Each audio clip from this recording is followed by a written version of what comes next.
Jesús está vivo, Jesús está presente, Jesús está obrando en medio de su iglesia.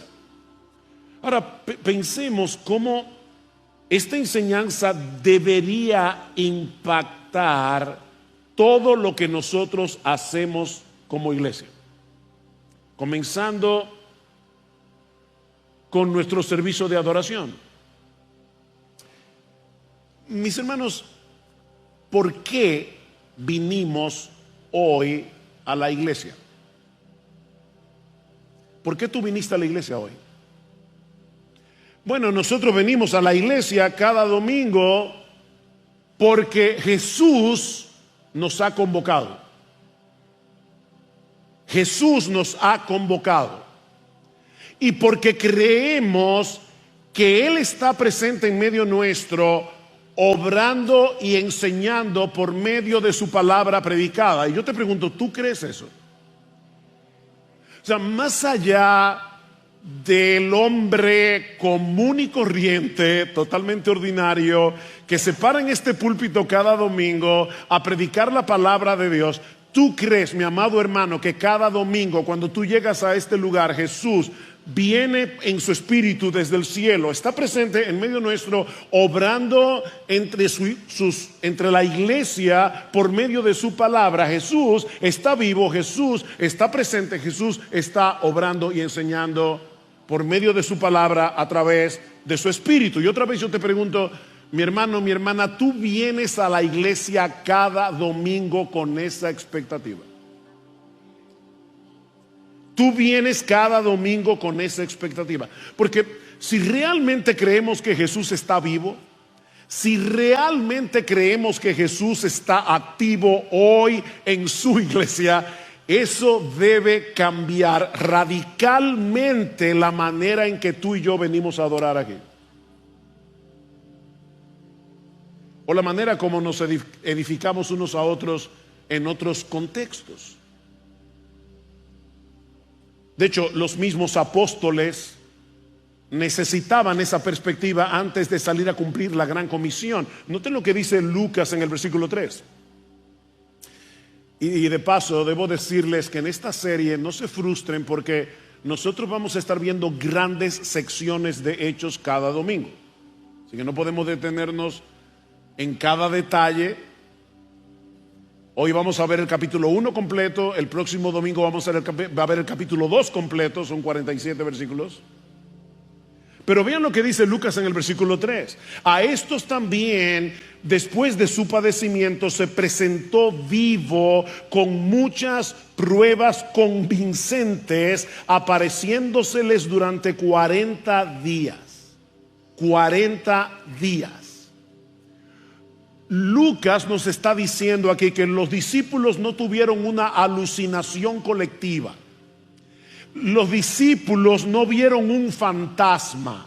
Ellos vieron a Cristo, hablaron y de hecho comieron con Él, dice en Lucas capítulo 24, versículo 43. Ellos escucharon a Jesús hablarles, enseñarles. Ellos vieron sus manos, sus pies traspasados en la cruz. Era el mismo Cristo que ellos habían visto morir, ahora estaba vivo delante de ellos. Y Lucas dice, con muchas pruebas convincentes.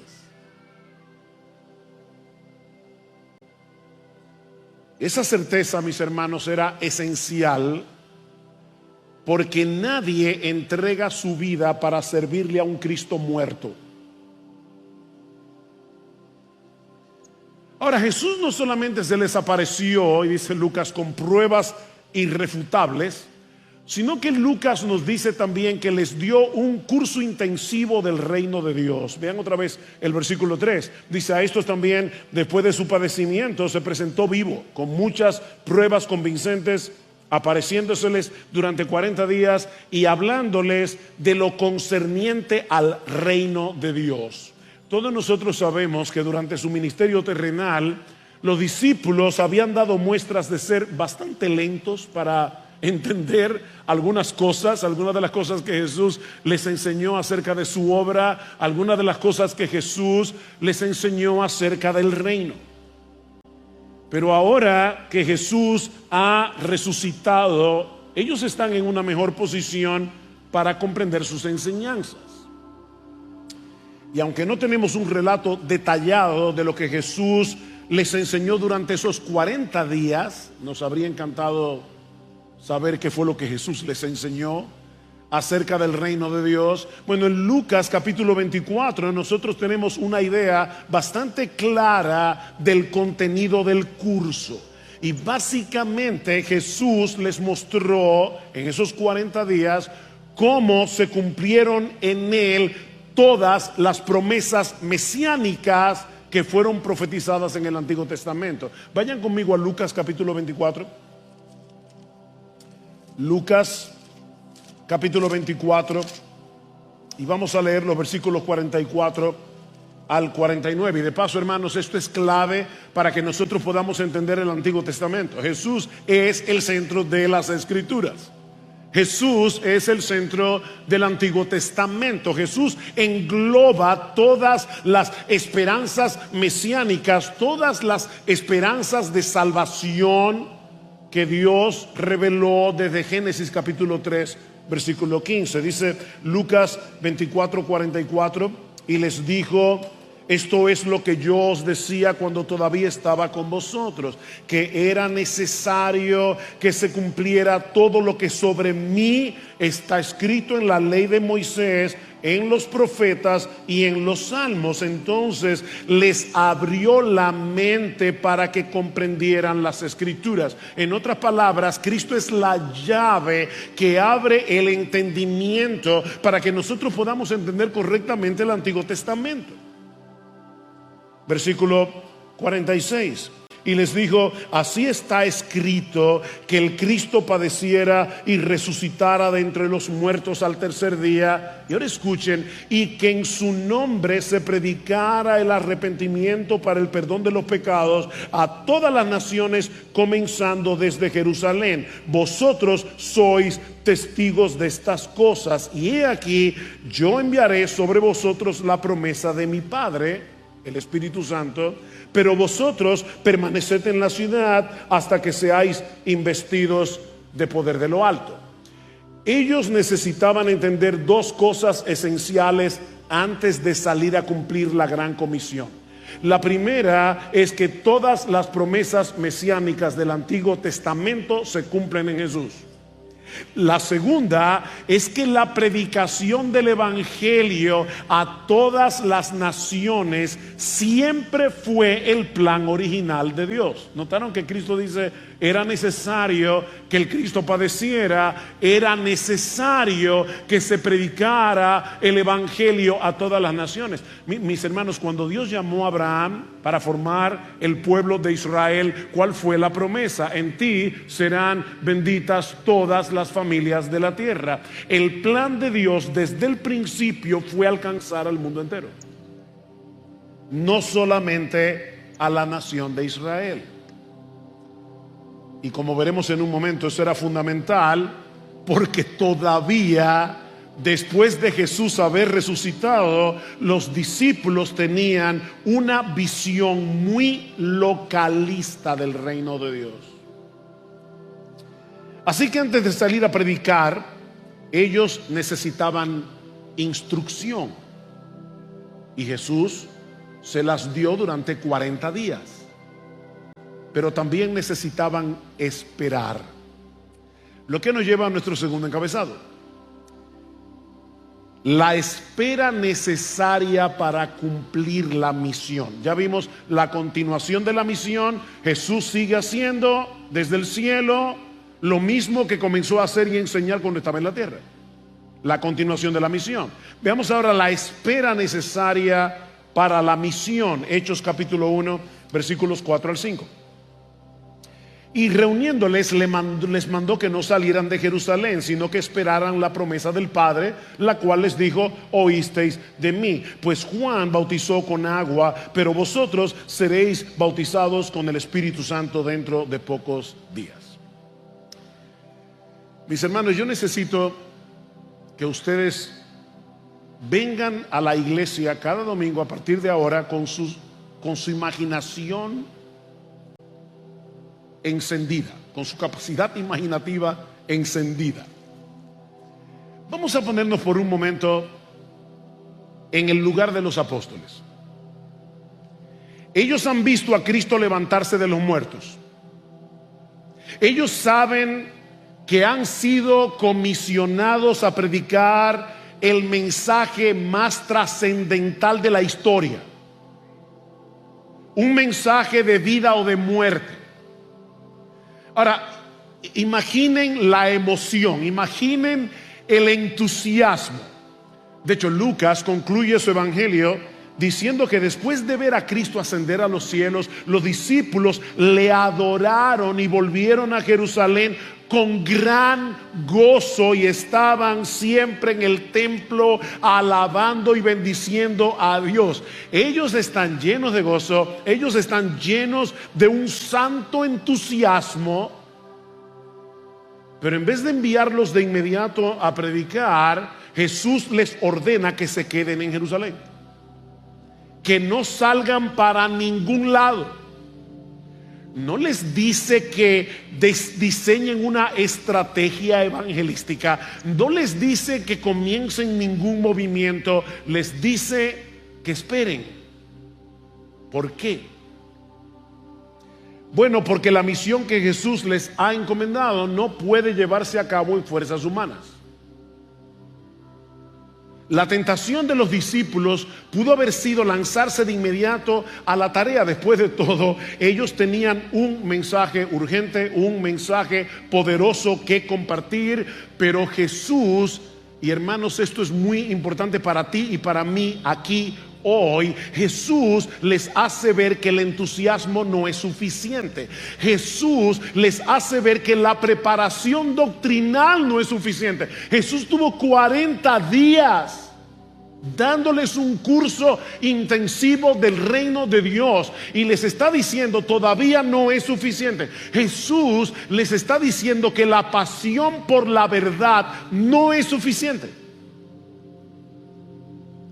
Mis hermanos, para cumplir la misión de Dios se necesita el poder de Dios. Y ese poder no proviene de la sabiduría humana, ese poder proviene del Espíritu Santo. Versículo 5: Juan bautizó con agua, pero vosotros seréis bautizados con el Espíritu Santo dentro de pocos días. La palabra bautismo significa lavar, pero también significa sumergir. Así que Jesús les está diciendo: antes de salir a predicar, ustedes necesitan sumergirse, ser sumergidos en el poder del Espíritu Santo. Esta espera no era una pausa innecesaria, era un recordatorio fundamental de que la obra de Dios solo puede hacerse en el poder de Dios. Si los discípulos hubieran intentado predicar, si hubieran intentado establecer la iglesia sin el Espíritu Santo, habrían fracasado. Y de nuevo, hermanos, esta es una lección que todos nosotros necesitamos recordar. No podemos hacer nada sin el Espíritu Santo. Es el Espíritu el que nos da coraje y la sabiduría para proclamar un mensaje que el mundo rechaza, para proclamar un mensaje que muchas veces nos meterá en problemas. Es el Espíritu Santo el que convence los corazones. Es el Espíritu Santo el que le da vida a los muertos en sus delitos y pecados. Es el Espíritu Santo el que le da crecimiento espiritual a la iglesia. Es el Espíritu Santo. No es nuestra elocuencia lo que convence los corazones, es el Espíritu. No es nuestra sabiduría lo que edifica a la iglesia, es el Espíritu. No es nuestro esfuerzo lo que produce frutos, es el Espíritu. Necesitamos depender del Espíritu en todo lo que hacemos, como creyentes individuales y como iglesia. ¿Y sabes cómo se manifiesta esa dependencia? Más que nada en nuestra vida de oración. No deja de ser interesante que en el libro de los Hechos se menciona la oración 31 veces. se hace referencia a la oración en el libro de los Hechos, en 20 de los 28 capítulos del libro, Lucas nos está diciendo la oración es trascendental, la oración es importantísima. No podemos hacer la obra de Dios sin una dependencia consciente de Él en oración. Pensando en esto, hermanos, nosotros debemos dar muchas gracias al Señor, porque hay hermanos en nuestra iglesia que oran continuamente por los ministerios distintos que hay aquí en IBCJ. Hermanos que oran por sus pastores. Yo les creo cuando ustedes se acercan a nosotros y nos dicen: pastores, nosotros oramos por ustedes continuamente. Por favor, no dejen de orar. Por favor, les rogamos, nunca lleguen a confiar tanto en sus pastores que dejen de orar. Pero ¿saben qué? Iglesia Bíblica del Señor Jesucristo, nosotros necesitamos seguir creciendo en nuestra conciencia de la urgente necesidad de depender en oración del Espíritu Santo. Nosotros necesitamos seguir creciendo en nuestra vida individual de oración. Necesitamos que este lugar se llene de creyentes cada miércoles cuando nos acercamos a Dios corporativamente para rogar por esta iglesia. Necesitamos al Espíritu Santo.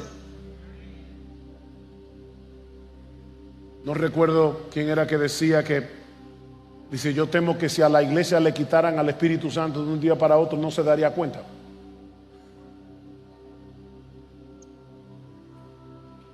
Necesitamos al Espíritu Santo.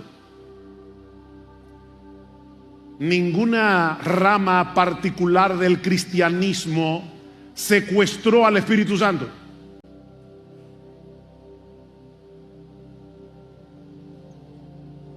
La iglesia de Cristo necesita al Espíritu Santo. La iglesia de Cristo necesita orar. La iglesia de Cristo, Iglesia Bíblica IBCJ, necesitamos venir este 25, sábado 25 de enero, a presentarnos delante del Señor en ayuno y oración. Necesitamos el poder de Dios para hacer la obra de Dios.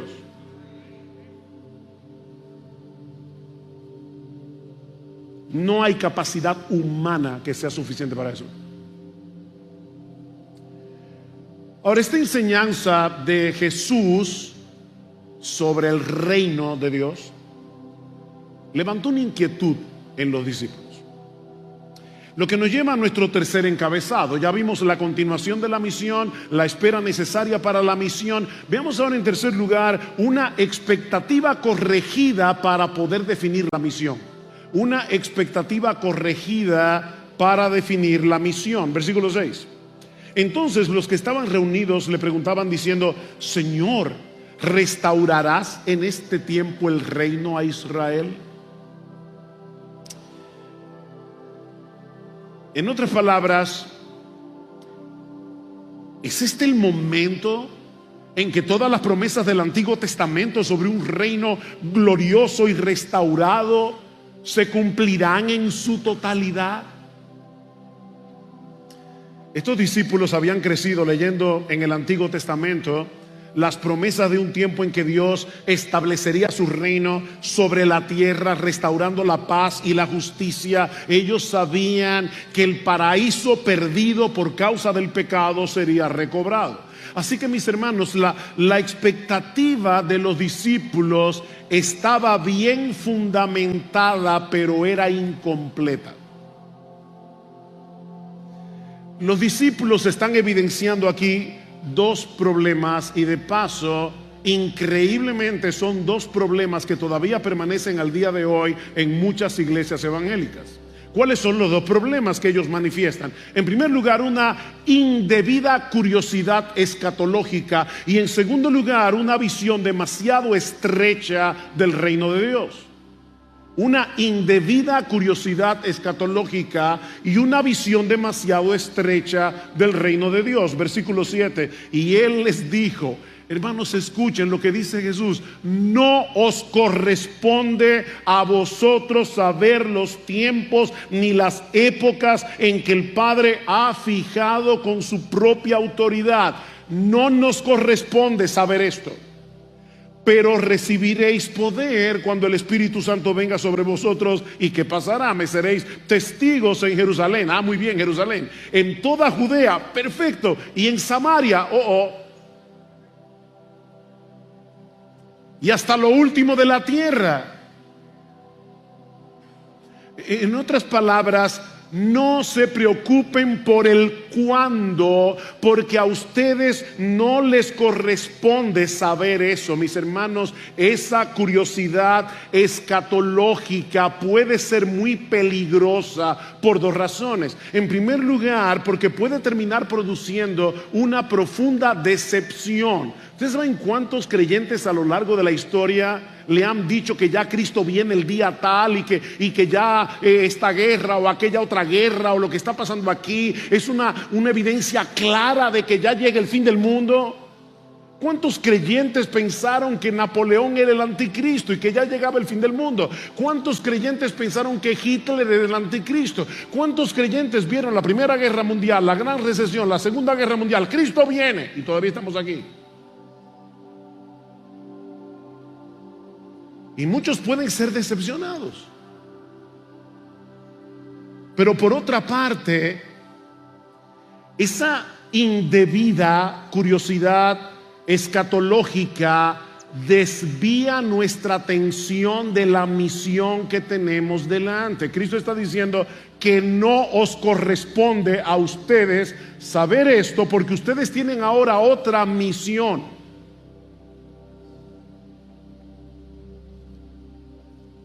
Ese tiempo solamente está determinado por el Padre.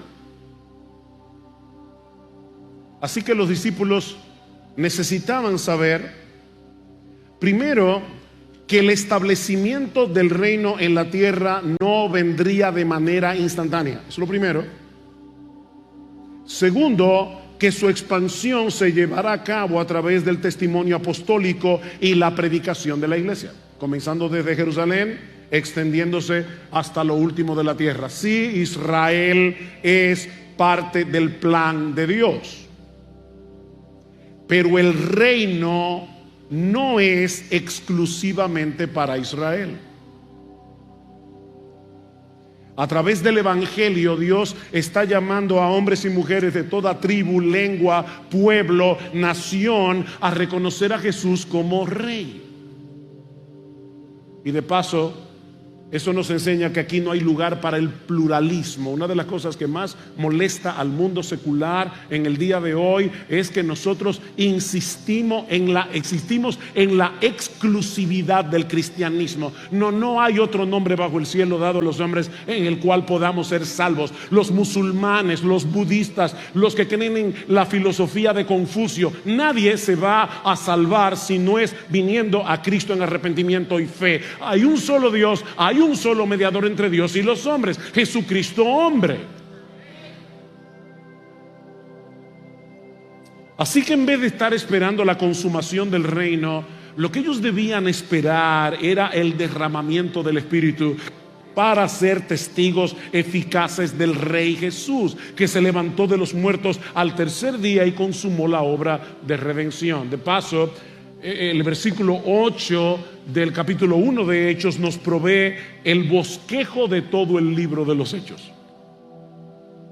¿Qué vemos en los Hechos? En los capítulos 2 al 7, el evangelio predicado en Jerusalén. En los versículos 8 al 11, el evangelio predicado en Judea y Samaria. En los versículos 12 hasta el 28, el evangelio expandiéndose a través de Asia, a través de Europa, hasta llegar a la capital del imperio, a Roma, que era el fin, lo último de la tierra en la mente de los hombres de aquellos días. Ahora, déjenme darles una nota aclaratoria antes de pasar a mi próximo encabezado. No es lo mismo tener una indebida curiosidad escatológica que una apropiada y santificante expectativa por la segunda venida de Cristo. No es lo mismo. ¿Qué dice el versículo 11? Varones galileos, ¿qué hacéis mirando al cielo? El mismo Jesús que habéis visto ir al cielo volverá. Esa es la gran esperanza de la iglesia. Pero ¿saben qué, mis hermanos? Lo que prepara al mundo para la segunda venida de Cristo es la evangelización, no el tratar de averiguar lo que Dios no ha querido revelarnos acerca del fin del mundo. ¿Qué dijo Cristo en Mateo capítulo 24, versículo 14? El evangelio debe ser predicado en todas las naciones y entonces vendrá el fin. Vivir a la espera de la segunda venida del Señor nos mueve a compartir con otros el evangelio, no solo porque deseamos que otros se salven, hermanos. Nosotros debemos compartir el evangelio si queremos que otros se salven, obviamente, pero nosotros queremos que Cristo vuelva. ¿Y qué dice el Señor? Es necesario que este evangelio sea predicado en todas las naciones, a todas las etnias, entonces vendrá el fin. Bien, hermanos, ¿qué hemos visto hasta aquí? La continuación de la misión, la espera necesaria para la misión, una expectativa corregida para definir la misión. Veamos ahora en cuarto lugar el rey entronizado para poner en marcha la misión. Versículo 9. El rey entronizado para poner en marcha la misión. Después de haber dicho estas cosas, fue elevado. Imagínense otra vez, imagínense la escena. Jesús es allí 40 días, ellos lo han visto resucitado, y ahora de repente, después de haber dicho estas cosas, fue elevado mientras ellos miraban, y una nube le recibió y le ocultó de sus ojos. Y estando mirando fijamente al cielo, mientras él ascendía, aconteció que se presentaron junto a ellos dos varones en vestiduras blancas, que les dijeron: varones galileos, ¿por qué estáis mirando al cielo? De paso, varones galileos, ¿por qué les llama galileos? Bueno, porque en ese tiempo llamarle Galileo a una persona en Jerusalén era algo despectivo. De hecho, noten en el capítulo 2, versículo 7, que las personas estaban asombradas cuando ellos comenzaron a hablar en lenguas, y dice: mirad, ¿no son galileos todos estos que hablan? Así que muy probablemente Lucas quiso incluir esto que los ángeles dijeron para recordarnos: son galileos, no son gente con una súper y extraordinaria preparación. Y con ellos Dios va a transformar el mundo. Varones galileos, ¿por qué estáis mirando al cielo? Este mismo Jesús que ha sido tomado de vosotros al cielo vendrá de la misma manera, tal como le habéis visto ir al cielo. Mis hermanos, los discípulos no estaban viendo simplemente a Jesús elevarse físicamente hacia el cielo. Escuchen esto, muy importante. Ellos estaban presenciando delante de sus ojos el cumplimiento de la profecía de Daniel capítulo 7, versículos 13 y 14. Y si tú conoces el libro de Daniel, vas a recordar que Daniel tuvo una visión en el capítulo 7, donde él contemplaba a alguien semejante a un hijo de hombre. El título favorito que usaba Jesús para referirse a sí mismo en los evangelios, dice: un hijo de hombre que ascendía en las nubes del cielo y era llevado ante el anciano de días, es decir, Dios mismo, quien le confería toda autoridad sobre todas las naciones, pueblos y lenguas. Bueno, mis hermanos, lo que está sucediendo en Hechos 1 es el cumplimiento de esa profecía. Jesús no estaba simplemente dejando la tierra. Él estaba siendo exaltado en gloria. Él estaba siendo investido con toda autoridad como rey del universo. Así que lo que Daniel vio desde una perspectiva celestial, los discípulos lo estaban contemplando desde la tierra. Ese fue el día de la coronación de Cristo como Rey de Reyes y Señor de Señores. Y ¿saben qué, hermanos? La ascensión de Cristo, de la cual se habla muy poco en las iglesias en el día de hoy, lamentablemente, No solo fue un evento glorioso para los apóstoles ese día, sigue teniendo una profunda importancia para nosotros hoy. En primer lugar, la ascensión de Jesús confirma que Él es el Rey exaltado que ahora gobierna soberanamente desde el cielo. Y dice en Hebreos capítulo 7 que desde su trono celestial Él intercede por su pueblo, Él sostiene a su iglesia y Él dirige la historia hacia su consumación final.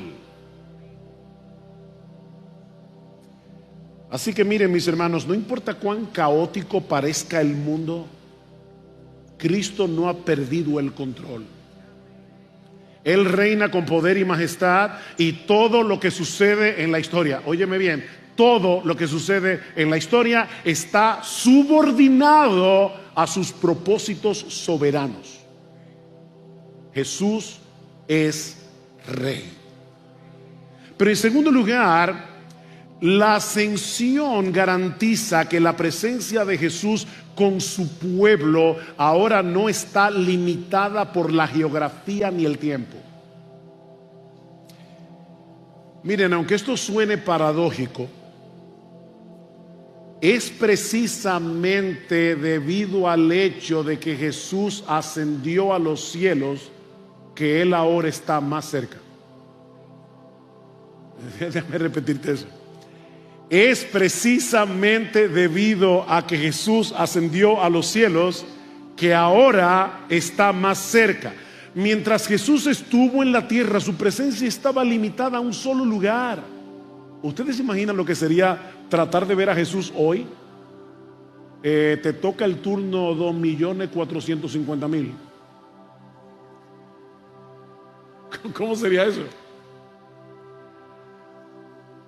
Pero ahora, precisamente porque Él ascendió a los cielos, precisamente porque como el Rey glorificado envió su Espíritu, Él está presente con su pueblo en todo tiempo, en todo el mundo, en todo momento. Ustedes recuerdan en Juan capítulo 16, Cristo le dice a los discípulos que se va, ellos están tristes, y Él les dice: os conviene que yo me vaya. Me enternece eso. Jesús le está diciendo: oye, os conviene que yo me vaya, porque si no me fuera, el Consolador no vendría a vosotros. Ahora yo estoy aquí, pero me voy a enviar a mi Espíritu. Yo no voy a dejarlos huérfanos, y ustedes van a estar conmigo todos los días hasta el fin del mundo. Pero en tercer lugar, su ascensión asegura el cumplimiento de la promesa de que un día Jesús volverá como Rey triunfante, no ya en humillación, sino en poder y majestad. Varones Galileos, que estáis mirando al cielo, este mismo Jesús que habéis visto ir al cielo, vendrá. El mismo Jesús vendrá, volverá otra vez. Cristo está vivo, reinando hoy. Nada ni nadie podrá impedir que Él lleve a cabo lo que se ha propuesto hacer. Y en el tiempo señalado por el Padre, Cristo vendrá otra vez en gloria a establecer su reino eterno en los cielos nuevos y la nueva tierra. Esperamos a ese Jesús que regrese en gloria. Pero hay una escena más en este pasaje que se encuentra al final del texto. Hemos visto ya la continuación de la misión, la espera necesaria para la misión, la expectativa corregida para definir la misión, el Rey entronizado que pone en marcha la misión. Veamos ahora en quinto lugar el equipo completado para llevar a cabo la misión. Versículo 12. Entonces regresaron a Jerusalén desde el monte llamado de los Olivos, que está cerca de Jerusalén, camino de un día de reposo, o sea, a 1 kilómetro más o menos. Cuando hubieron entrado en la ciudad, subieron al aposento alto. Por cierto, no sabemos si es el mismo aposento alto de Juan 14, pero eso no es importante. Subieron al aposento alto donde estaban hospedados Pedro, Juan, Jacobo y Andrés, Felipe y Tomás, Bartolomé, Mateo, Jacobo, hijo de Alfeo, Simón el celote y Judas, hijo de Jacobo. Todos estaban unánimes, entregados de continuo a la oración, junto con las mujeres y con María, la madre de Jesús, y con los hermanos de él. Estos versículos nos dejan ver lo que sucedió durante los 10 días que siguieron a la ascensión de Jesús. Y vemos que los discípulos básicamente hicieron lo que Jesús les mandó que hicieran. Se quedaron en Jerusalén, se entregaron de continuo a la oración mientras esperaban el cumplimiento de la promesa del derramamiento del Espíritu. Ahora, no deja de ser interesante quiénes formaban este grupo, aparte obviamente de los apóstoles. Por un lado, Lucas menciona a un grupo de mujeres, ¿se dieron cuenta? Versículo 14, que eran parte integral de esta comunidad de gracia.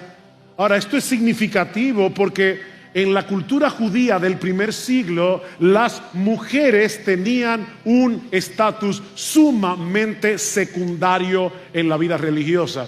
Pero tú y yo sabemos que en el Evangelio todos gozamos el mismo estatus espiritual delante de Dios.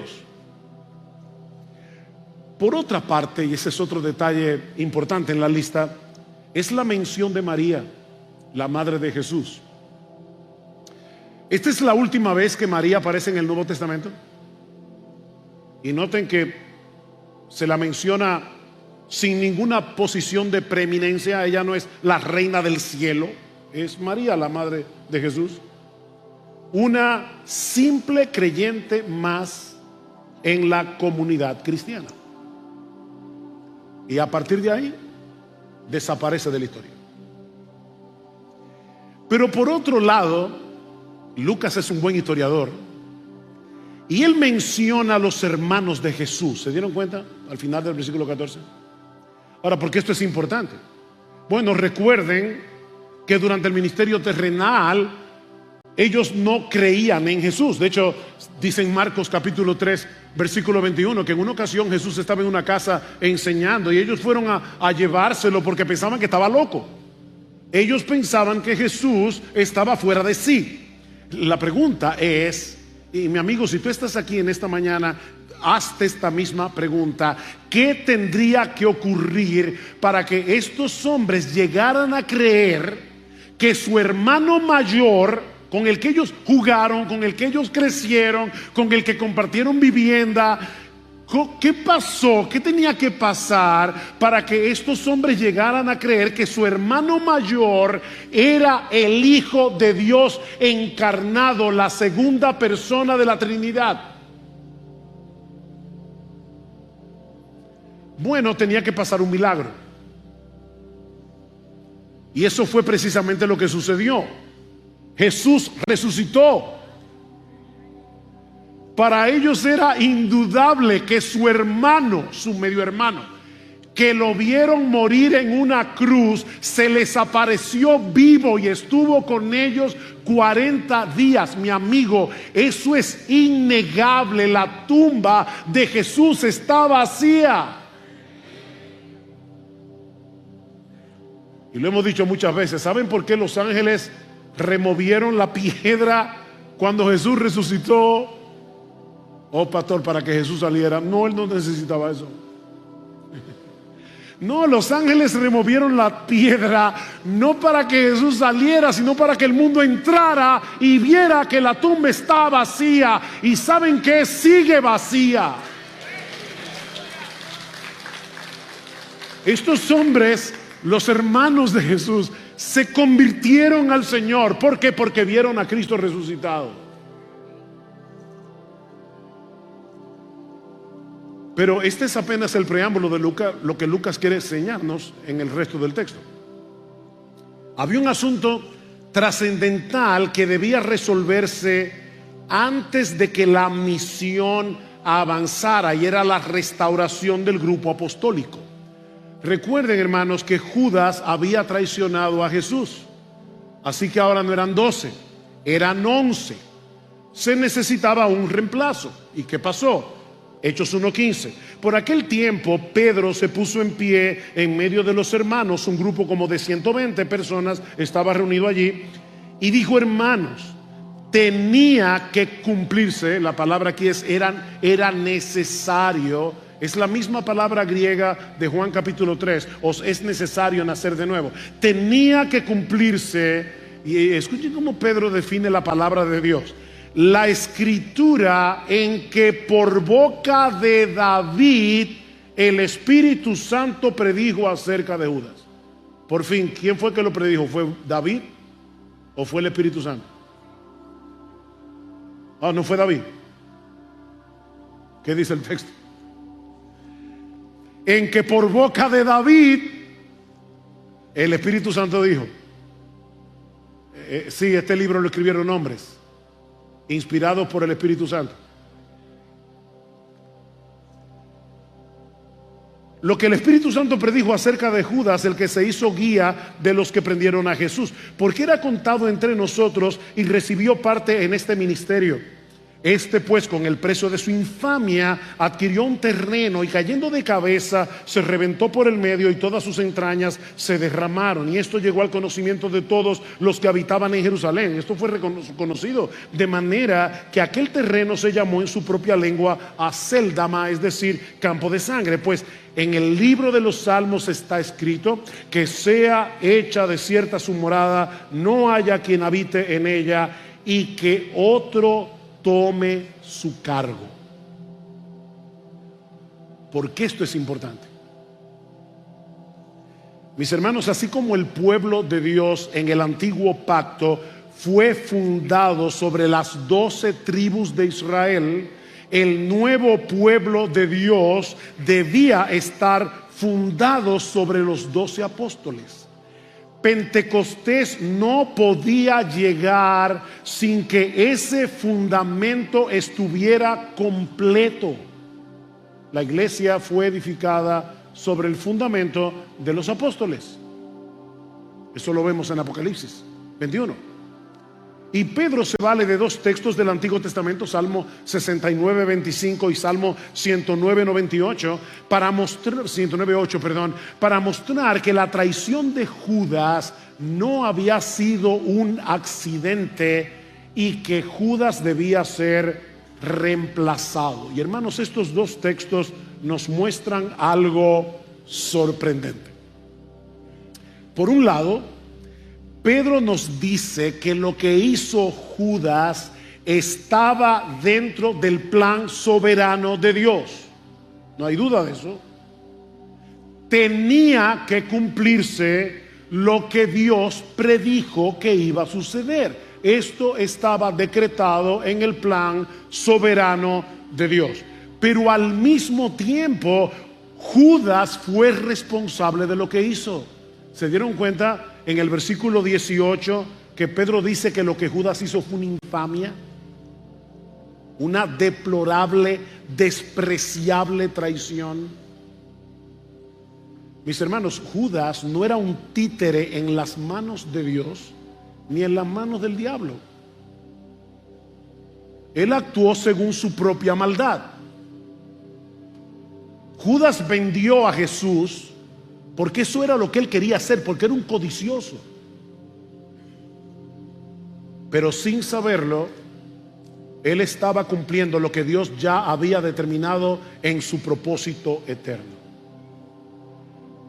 Mis hermanos, nunca tratemos de suavizar esta tensión entre la soberanía de Dios y la responsabilidad humana para hacerla más fácil de entender. La Biblia dice que Dios gobierna sobre todas las cosas. La Biblia dice que el poder de Dios es absoluto. La Biblia dice que Dios hace todas las cosas según el designio de su santa y perfecta voluntad.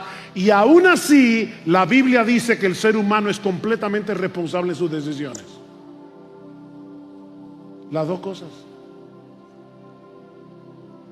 Y no solo la traición de Judas fue decretada, dice Pedro, sino también el hecho de que otro debía tomar su lugar para completar el número de los 12. Eso era necesario antes de que llegara Pentecostés. Versículo 21. Por tanto, es necesario, de paso, esa es la misma palabra del versículo 15. Tenía que cumplirse. 16, perdón.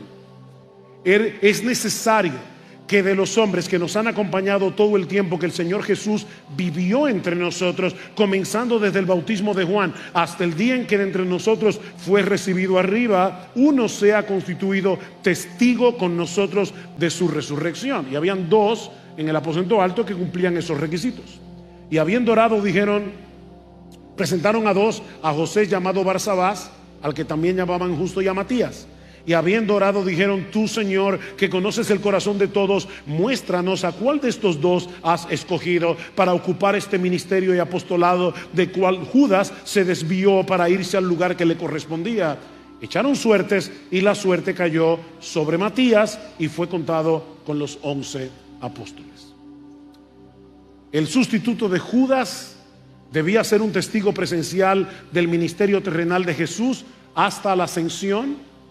Y entre los 120 habían dos que llenaban esos requisitos. De paso, hoy parece que hay un montón. Hay un montón de apóstoles por ahí. Yo no sé cómo, porque aquí dice claramente que para ser apóstol, tú tienes que tener dos requisitos. Tienes que haber estado allí, tienes que haber visto a Jesús resucitado. Y que yo sepa, como dice la Biblia, al último que Jesús se le apareció fue a Pablo.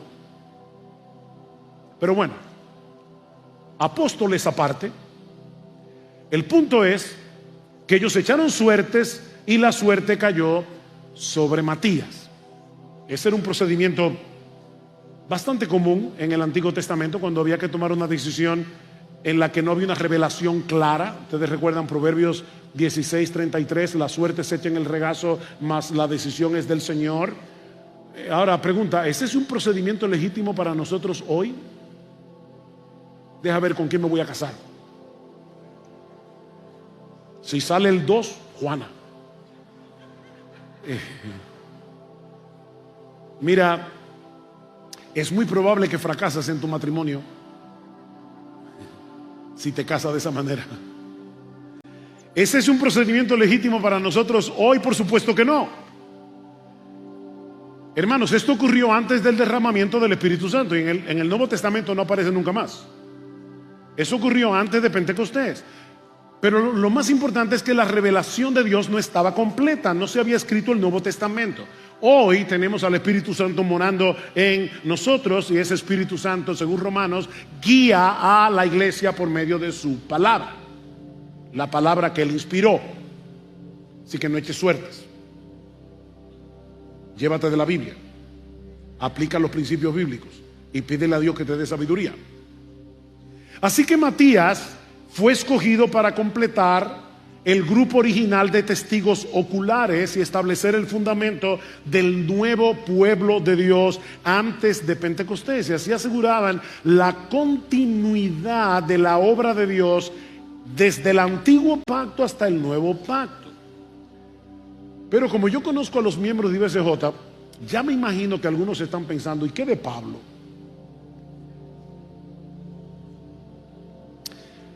Bueno,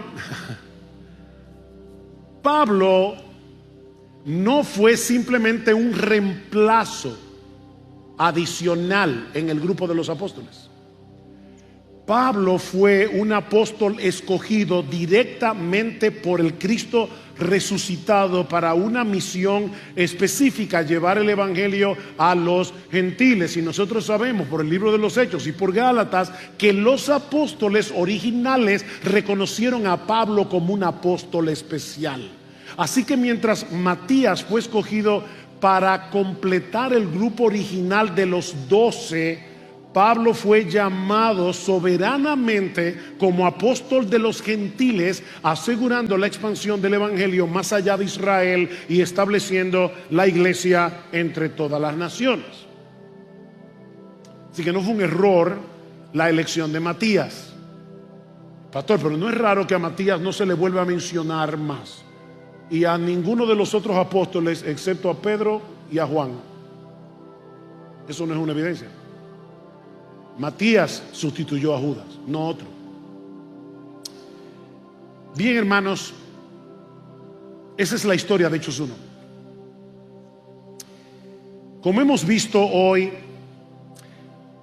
Hechos 1 nos deja a los primeros discípulos con una gran expectativa.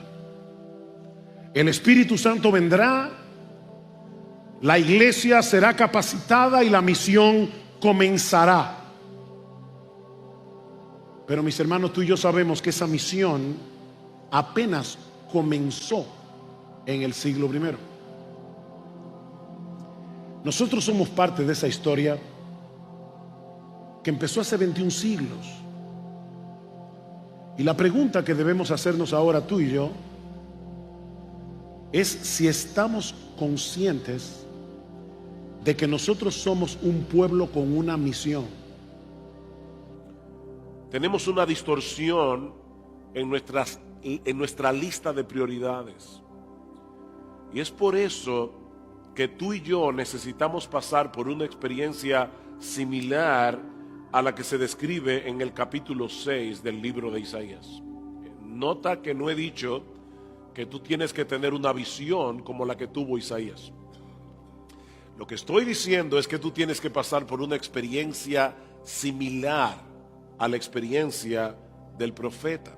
A Isaías le tocó ministrar durante un tiempo de mucha decadencia moral y religiosa en el reino de Judá. Los gobernantes eran muy corruptos, el pueblo era muy idólatra, los ricos usaban su poder para explotar a los más pobres y la cultura del entretenimiento se había expandido como un cáncer en medio de la sociedad. No hay nada nuevo debajo del sol, dice el autor del libro de Eclesiastés. De ahí los ayes de los capítulos anteriores. Si ustedes pueden leer Isaías capítulo 3, Isaías capítulo 5, van a ver a Isaías diciendo: ay de los que banquetean de mañana, ay de los que aceptan sobornos, ay del pueblo, porque viene el castigo de Dios. Lo único que parecía darle cierta estabilidad a la nación era el reinado de Usías. El rey Usías, un líder político y militar muy poderoso, muy capaz, que reinó en el trono de Judá por 52 años, más o menos el tiempo que Fidel Castro estuvo en Cuba. Usías asumió el trono de Judá cuando tenía 16 años de edad y durante su reinado pudo guiar a la nación a una de las épocas más doradas de la historia de Israel. El comercio prosperó y floreció durante su reinado, lo mismo que la agricultura. Este hombre fue un rey temido en batalla, un gran estratega militar. Jerusalén se sentía segura bajo la dirección y bajo la protección del rey Usías. Lamentablemente, en 2 de Crónicas, capítulo 26, versículo 16, se nos dice que al final de sus días, cuando llegó a ser fuerte, su corazón se hizo tan orgulloso que obró corruptamente y fue infiel al Señor su Dios. Pues entró al templo del Señor para quemar incienso sobre el altar del incienso. Usías se envaneció de tal manera que quiso usurpar un oficio que no se podía mezclar con el oficio real. Los reyes en Israel venían de Judá, los sacerdotes venían de Leví. No había manera de mezclar estos dos oficios. Hay uno solo que ha podido llevar estos dos oficios en una sola persona, y es el Señor Jesucristo. Así que Usías pecó gravemente contra Dios. Y cuando los sacerdotes trataron de impedirle que hiciera lo que él estaba haciendo, este hombre se llenó de ira en el mismo templo y Dios lo hirió con lepra y así murió. En una forma vergonzosa. Este fue un tiempo de crisis para la nación de Israel. El hombre que había traído estabilidad, prosperidad y seguridad desaparecía del escenario político como un arrogante cubierto de lepra. Y ese fue el año en que Isaías tuvo esta visión que marcó el inicio de su ministerio profético. Vean una vez más el versículo 1. En el año que murió el rey Usías, vi yo al Señor. A partir de ese momento, Isaías se mantuvo predicando fielmente la palabra de Dios durante casi medio siglo, hasta que fue asesinado brutalmente por el rey Manasés. Según la leyenda, Isaías fue cortado en dos por una sierra. Así murió este hombre de Dios. Y mis hermanos, lo que yo quisiera tratar de responder en esta tarde, ¿qué es lo que se requiere para llegar a tener tal pasión por la persona de Dios que le permita a un ser humano común y corriente como tú y como yo? Por favor, no idealicen los personajes bíblicos. Eran hombres de carne y hueso como tú y como yo. Isaías no era un superhombre. ¿Qué es lo que se requiere para que un hombre común y corriente como tú y como yo pueda predicar fielmente la palabra de Dios por casi 50 años en medio de tanta apostasía, en medio de tanta corrupción moral? ¿Qué es lo que se requiere, mis hermanos, para que personas como tú y como yo seamos librados de trivialidades y vengamos a ser hombres y mujeres apasionados con el evangelio de nuestro Señor Jesucristo? Hoy día se habla mucho de la sana doctrina, y por si acaso no me malentiendan, yo creo que la sana doctrina es extremadamente importante. Nos gozamos en saber que la sana doctrina se está expandiendo en América Latina, como decíamos en la charla al mediodía. Pero mis hermanos, de nada sirve tener una iglesia con sana doctrina si las personas que están en la iglesia no son apasionados con Dios. Necesitamos tener buena doctrina en la cabeza, pero necesitamos tener el corazón encendido. De lo contrario, la sana doctrina no sirve para nada. Necesitamos ser hombres y mujeres apasionados con el Dios de la Biblia, apasionados con el evangelio. Hombres y mujeres que solo le teman a Dios y a nadie más. Necesitamos ver a Dios como Isaías lo vio. Y hay al menos 3 aspectos que se resaltan en estos primeros 3 versículos del capítulo 6 de Isaías acerca del ser de Dios. El primero es su indisputable soberanía. Su indisputable soberanía. Versículo 1. En el año que murió el rey Usías, vi yo al Señor sentado sobre un trono alto y sublime, y sus faldas llenaban el templo. Cada uno de los detalles de esta visión tiene la intención de hacerle ver a Isaías la suprema exaltación de Dios como el rey soberano de todo lo creado. Él está sentado sobre un trono alto y sublime por encima de todos los otros tronos del mundo. No existe ningún poder terrenal que pueda equipararse al poder de Dios. Ningún otro trono que esté cercano al suyo. Y el borde de su manto, literalmente, mis hermanos, el dobladillo de sus ropas reales llenaba el templo.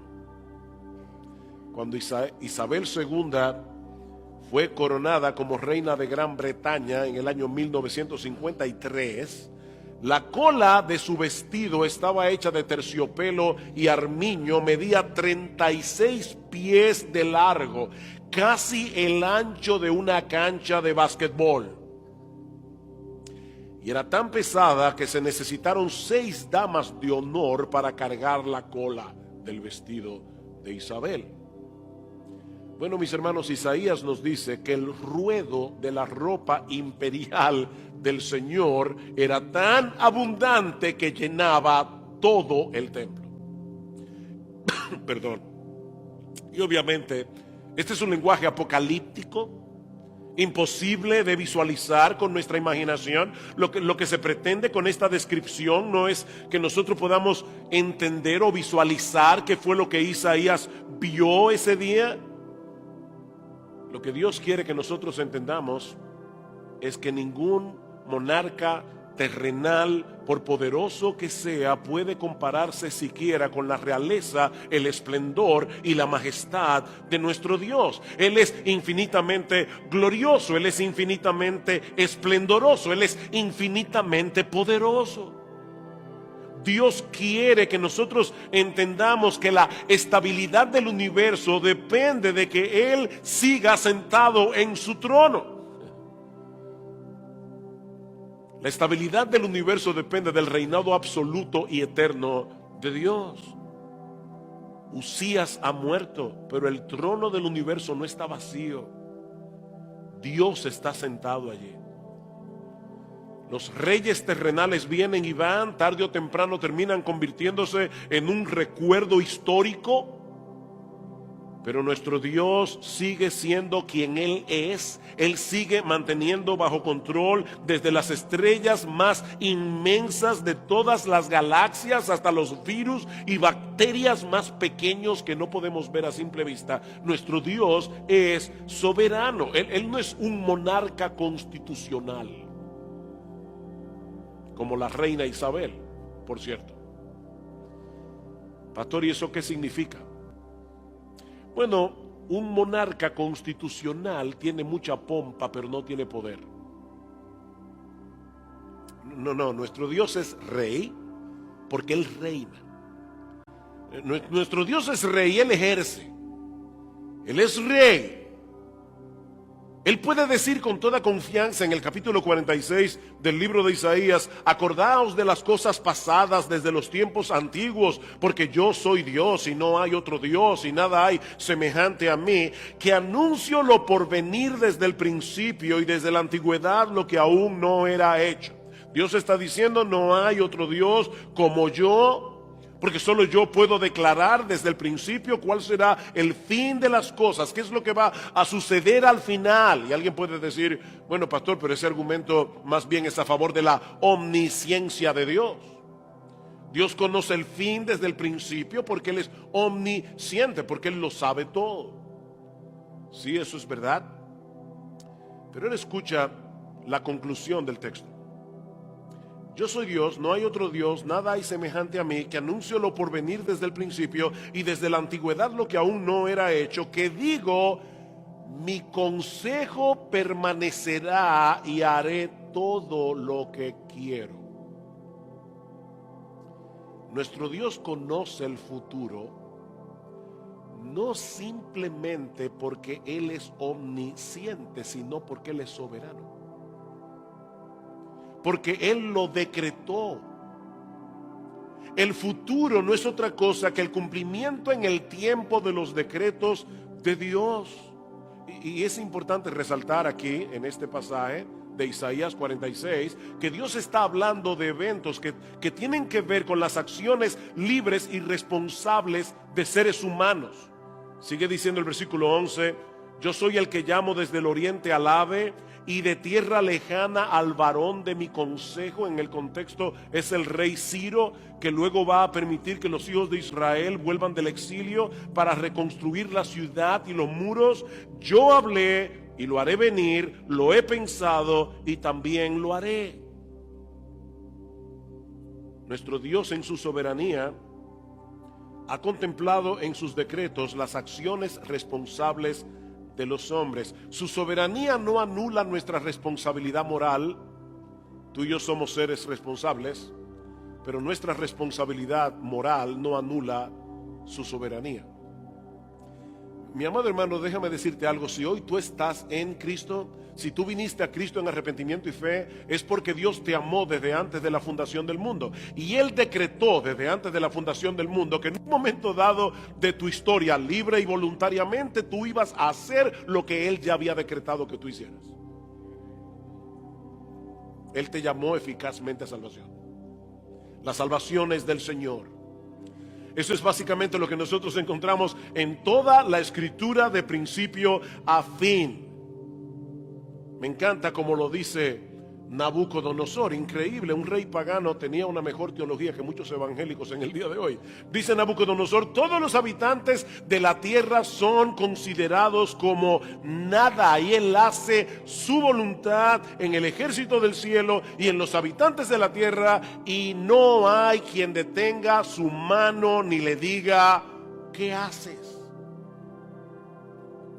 Ningún congreso, ni en la tierra ni en el cielo, tiene que aprobar las decisiones de Dios. Ningún congreso puede vetar la autoridad de Dios.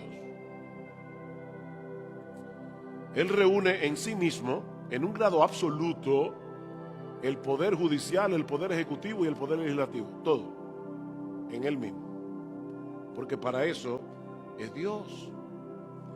Y mis hermanos, esa es la perspectiva que nosotros necesitamos tener de Dios si queremos ministrar en una forma apropiada su palabra.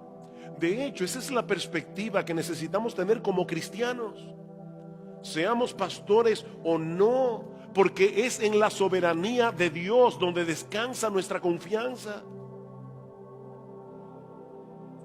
Él no podría asegurarnos en su palabra que a los que aman a Dios todas las cosas le obran para bien, a menos que Él lo controle todo. El que no lo controla todo, no controla nada. ¿Tú sabes por qué tú y yo no controlamos las cosas? Porque un pequeño virus nos puede acostar en una cama por una semana, y todos los planes que tú tenías para esa semana se fueron a pique. Nuestro Dios lo controla todo y por eso es soberano. Por eso Él puede asegurarnos a ti y a mí: no te preocupes, mi hijo, todas las cosas cooperan para bien de aquellos que me aman, de aquellos que conforme a mi propósito fueron llamados. Ahora, por supuesto, ¿cuál bien? No es que tú tengas buena salud y tengas buen carro, una mansión. No. Esto es a los que conforme a su propósito son llamados, porque a los que antes conoció también los predestinó para que fuesen hechos conformes a la imagen de su Hijo. Ese es el bien, que Dios nos está haciendo igual que Jesús. Así que todas las cosas que nos pasan obran para lograr ese bien. Que tú y yo seamos como Jesús. Nuestra paz, nuestra confianza, nuestra esperanza en medio de la aflicción solo pueden ser posibles si descansamos en la indisputable soberanía de Dios. Pero en este pasaje se resalta también su trascendente santidad. Su trascendente santidad. Vean el versículo 2. Por encima de él había serafines. Cada uno tenía 6 alas, con 2 cubrían sus rostros, con 2 cubrían sus pies y con 2 volaban. Y el uno al otro daba voces diciendo: Santo, Santo, Santo, Jehová de los ejércitos, toda la tierra está llena de su gloria.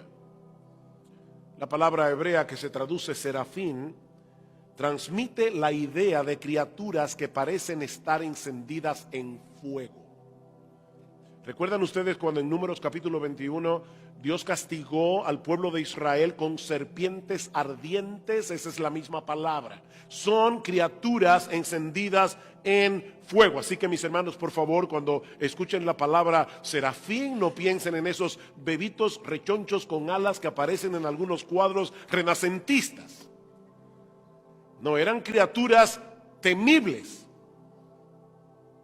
Isaías nos dice en el versículo 4 que los quiciales de las puertas se estremecieron con la voz del que clamaba. Un solo ángel hizo temblar los cimientos del edificio del templo. Imagínense unos 50 F-35 volando delante de la comitiva del presidente, y tendrán una idea más o menos de lo que Isaías escuchó ese día. Probablemente los serafines sean las criaturas más poderosas y majestuosas que Dios haya hecho, porque son los que están más cerca del trono de Dios.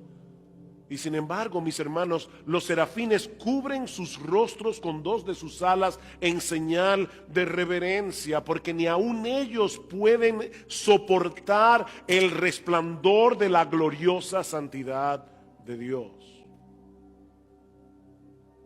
No hay nada trivial en la visión que estos ángeles tienen de Dios. Lo único que los serafines dejan al descubierto son sus bocas para poder alabarle. Dice en el versículo 3 que el uno al otro daba voces, es como un canto antifonal. Santo, santo, santo, Jehová de los ejércitos, y el otro grupo responde, toda la tierra está llena de su gloria. En las escrituras se usa la repetición cuando se quiere enfatizar algo. El pastor Lawson habló de eso esta mañana. Es como hacemos nosotros cuando subrayamos una oración o cuando la escribimos en negrita. De manera que lo que los serafines están haciendo aquí es proclamar de la forma más enfática posible que nuestro Dios es santo. Es el único atributo de Dios que se repite 3 veces en la Biblia. Dios es amor, pero en ningún lugar de la Biblia dice que Dios es amor, amor, amor. O que Dios es poderoso, poderoso, poderoso, justo, justo, justo. Pero sí se dice que Él es santo, santo, santo. Ahora, cuando nosotros escuchamos la palabra santidad, la primera idea que suele venir a nuestras mentes es la de pureza moral. Pureza moral. Y aunque eso está incluido en el concepto de santidad, nuestro Dios es muy puro, nuestro Dios no tiene nada que ver con el pecado. Sin embargo, lo que los ángeles están exaltando aquí no es que Dios es puro, puro, puro. La palabra santidad, y una vez más, Lawson habló de eso hoy, significa cortar, significa separar.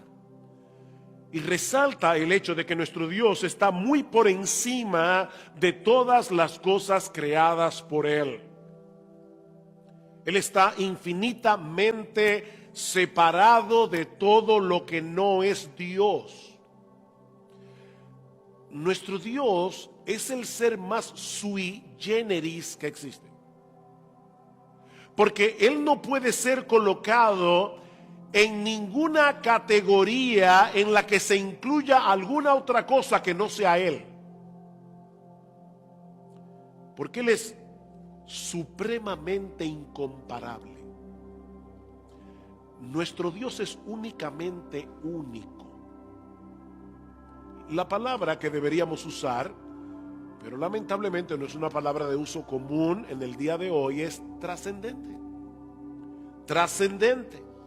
Nuestro Dios está infinitamente elevado por encima de todas las cosas creadas por Él. Esa es la idea primaria que los serafines nos intentan comunicar al decir que Él es santo, santo, santo. Hoy en día se tiende a sobreenfatizar la presencia de Dios en medio de su pueblo. Pero pocas veces se habla de su trascendencia, de su infinita grandeza, de su gloriosa majestad. Irónicamente, eso no nos permite valorar su presencia como debiéramos. Nuestro Dios es trascendente, Él está lejos, pero nuestro Dios es inmanente, Él está cercano. Ahora, lo sorprendente de la inmanencia de Dios, y sé que estoy usando aquí palabras teológicas, pero la idea de la inmanencia es que Dios está en medio de su pueblo. Lo sorprendente de la inmanencia de Dios es que un ser tan alto, tan elevado, tan majestuoso, tan glorioso, se mezcle con su pueblo. Eso es lo que hace la presencia de Dios digna de ser valorada por encima de todo lo demás. Nuestro Dios se acerca en Cristo. Creo que era R.C. Sproul que preguntaba: ¿qué puede ser más parecido a Dios, un gusano o un serafín? ¿Qué ustedes creen? ¿Qué puede ser más parecido a Dios, un gusano o un serafín? ¿Cuál es la respuesta? Ninguno de los dos. Ninguno de los dos, porque cuando Dios es la tabla de comparación, no hay nada que se le compare.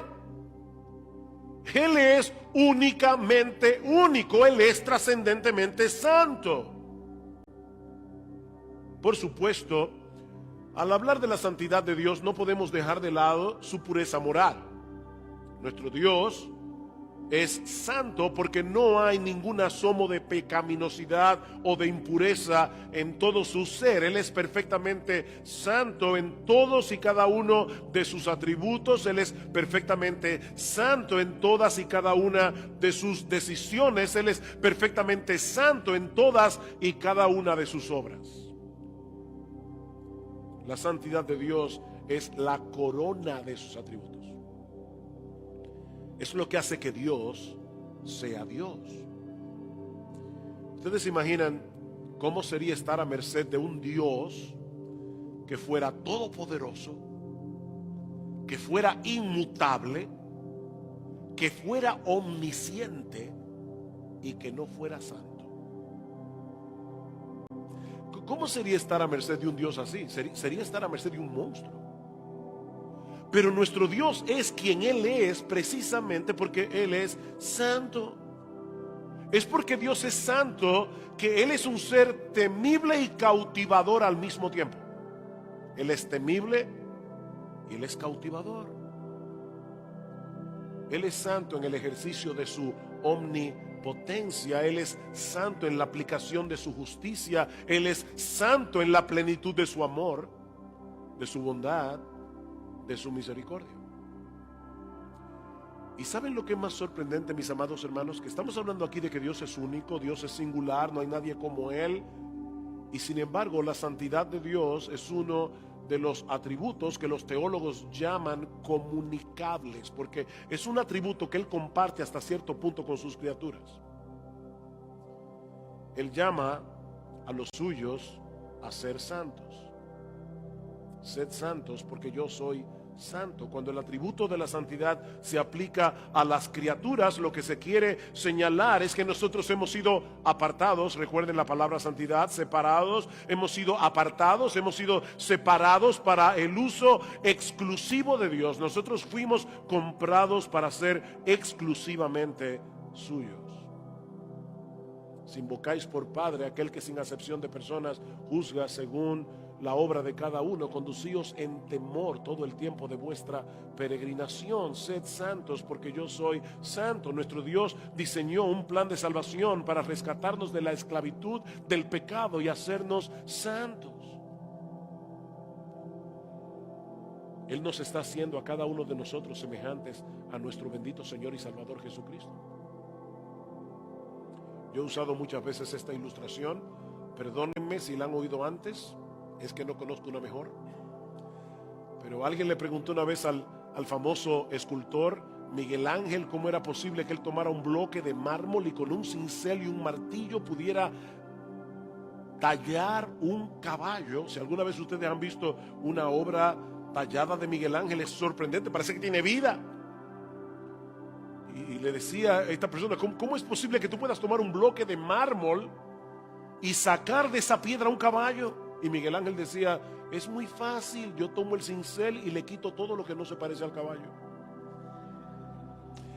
Bueno, mis hermanos, ¿saben lo que Dios está haciendo con cada uno de nosotros? Dios tiene un cincel en la mano, su providencia, y a través de muchas aflicciones Él está tallando en nosotros la imagen de Jesús. Todos nosotros tenemos demasiadas cosas que no se parecen a Jesús. Y el Señor está determinado. Ni tú ni yo queremos ser una obra maestra. Nosotros quisiéramos ser un garabato. Pero nuestro Dios está determinado a hacer una obra maestra con nuestras vidas. Él está determinado a plasmar en nosotros el carácter santo, perfecto de nuestro bendito Señor y Salvador Jesucristo. Y Él lo hará. Y otra vez, como nos decía Lawson esta mañana, hay una santidad que es posicional, hay una santidad que es progresiva y hay una santidad que es final. ¿Saben qué es lo más hermoso que hay en el cielo? Lo más hermoso que hay en el cielo es Jesús. ¿Saben qué es lo segundo más hermoso que hay en el cielo? Que todos nosotros seremos igualitos a Él. Sí, ese hermano que tú ves en la iglesia y que tú no lo soportas mucho va a ser igualito a Jesús. Si es creyente, seremos como Jesús. Dios está empeñado en hacernos como Jesús. Y Él nos dice en su palabra: sed santos porque yo soy santo. Es una orden, no es una opción para el creyente. Mis amados hermanos, sin santidad nadie verá al Señor. Es por eso que nosotros creemos que en las iglesias evangélicas hay muchas personas que creen ser lo que no son. Porque si no son santos, si no están luchando con su pecado, si no se avergüenzan de su pecado, si no se arrepienten de su pecado, si no viven una vida de arrepentimiento, probablemente van camino al infierno. Mis hermanos, si camina como un ganso, habla como un ganso y se mueve como un ganso, no lo dudes, es un ganso. Sed santos porque yo soy santo. Dios nos escogió en Cristo. Dios nos salvó. Dios hizo una obra de regeneración en nosotros para hacernos santos. Sed santos porque yo soy santo. Lo irónico es que muchas veces tú y yo quisiéramos tener los atributos incomunicables de Dios. No queremos ser santos, pero queremos ser todopoderosos, ¿no es así? ¿No te gustaría ser el soberano del universo? Tener el control de todo en las manos, o por lo menos de tu esposa. ¿No te gustaría? Pero Dios no dice en ninguna parte de la Biblia: sed todopoderosos como yo soy todopoderoso. Dios no dice en ninguna parte de la Biblia: sed soberanos como yo soy soberano. No, lo que Él dice: sed santos porque yo soy santo. Eso es lo que Él dice en su palabra. Mi hermano, no trates de ser Dios. Conténtate con contemplar su hermosura con admiración y procura, en dependencia del Espíritu de Dios, a vivir coram Deo, una de las frases favoritas de Sproul. A vivir en la presencia de Dios, a vivir en la cara de Dios. Porque eso es una realidad, aunque no estemos conscientes de ella. Nosotros vivimos en la presencia de Dios. ¿A dónde me iré de tu espíritu? ¿Y a dónde huiré de tu presencia? Si subiera a los cielos, allí estás tú. Si en lo profundo del mar hiciera mi estrado, allí estás también. Pero hay un aspecto más que se resalta en este pasaje acerca del ser de Dios. Me dijeron que debía terminar a las 6:45. Hay un aspecto más, y es la manifestación visible de su gloria. Vean otra vez el versículo 3. Y el uno al otro daba voces diciendo: Santo, Santo, Santo Jehová de los ejércitos, toda la tierra está llena de su gloria. Las palabras que se usan en la Biblia para referirse a la gloria de Dios, tanto en el Antiguo Testamento como en el Nuevo Testamento, significan honor, valor superlativo, riqueza, excelente reputación, esplendor. John Piper define la gloria de Dios, escuchen esto, como la belleza y excelencia de sus múltiples perfecciones. Es un intento de poner en palabras cómo es Dios en su magnificencia y pureza. En Dios hay una plenitud infinita y desbordante de todo lo que es bueno, dice Piper. Es la armonía perfecta de todos sus atributos en un ser infinitamente hermoso y personal. Eso es la gloria de Dios. Es una gloria que Dios tiene en sí mismo, independientemente de que otros puedan apreciarla. El sol sigue siendo el sol, aunque el mundo esté lleno de ciegos. Es una gloria que Dios tiene, aunque nadie pueda deleitarse en ella. La gloria de Dios no depende de que otros la vean y la admiren. Desde toda la eternidad hasta la eternidad, Él es, ha sido y siempre será un Dios magnificente y glorioso. Lo era cuando nada había sido creado, y habría seguido siendo glorioso aunque no hubiera creado nada. Él es glorioso. Sin embargo, en su amor y en su bondad, Dios decidió compartir su gloria con sus criaturas, con otras criaturas. Dios decidió permitir que otros puedan experimentar, oigan esto, el gozo y el deleite supremo que Él experimenta en la contemplación de sí mismo. Dios no es idólatra. Dios se ama a sí mismo con todo su corazón, con toda su alma, con toda su mente y con todas sus fuerzas. Dios sabe que en todo el universo no hay nadie como Él. Y Él hizo criaturas inteligentes que pudieran entender su gloria, que pudieran deleitarse en su gloria, que pudieran contemplar su gloria, que pudieran experimentar el gozo y el deleite que Dios experimenta en la contemplación de sus propios atributos. Y Él, todo lo que ha hecho, en todo lo que Él ha hecho, Él ha plasmado su gloria. Llena está toda la tierra de su gloria. Y ustedes conocen seguramente de memoria el Salmo 19. Los cielos cuentan la gloria de Dios y el firmamento anuncia la obra de sus manos. Los cielos cuentan, proclaman la gloria de Dios. ¿Saben, mis hermanos, que si no estuviéramos tan infectados del secularismo que impera a nuestro alrededor, donde quiera que se posaran nuestros ojos, veríamos evidencias suficientes del poder y la sabiduría de Dios como para postrarnos y adorarle?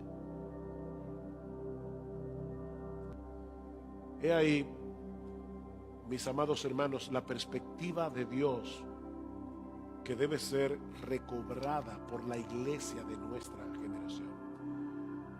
Nosotros necesitamos ver a Dios como Isaías lo vio. El Dios de indisputable soberanía, el Dios de trascendente santidad, el Dios que es magnificente en su gloria. Una gloria que brilla con mayor resplandor en la cruz del Calvario. Mis hermanos, escuchen con cuidado, y ya estoy terminando, hermanos de Ligonier, no se pongan nerviosos. Escuchen con cuidado este pasaje del capítulo 12 del Evangelio de Juan, porque si yo no cito este pasaje, no vamos a entender Isaías capítulo 6 y yo habré perdido mi tiempo. Juan el apóstol está tratando de explicar por qué los judíos de su época, los judíos incrédulos, rechazaron a Jesús. Y escuchen cuál fue la explicación. Estas cosas habló Jesús y se fue y se ocultó de ellos, pero a pesar de que había hecho tantas señales delante de ellos, no creían en él, para que se cumpliese la palabra del profeta Isaías que dijo: Señor, ¿quién ha creído a nuestro anuncio y a quién se ha revelado el brazo del Señor? Eso está en Isaías 53, la profecía del siervo sufriente del Señor. Sigue diciendo Juan: por esto no podían creer, porque también dijo Isaías: cegó los ojos de ellos y endureció su corazón, para que no vean con los ojos y entiendan con el corazón y se conviertan y yo los sane. Isaías capítulo 6. Isaías dijo esto cuando vio su gloria y habló acerca de él. ¿Acerca de quién? Acerca de Jesús. Mis amados hermanos, la visión que Isaías tuvo en el capítulo 6 no era de Dios el Padre, era de Dios el Hijo. En Apocalipsis capítulo 4 y capítulo 5 vamos a ver otra vez el santo, santo, santo, refiriéndose a Dios el Padre.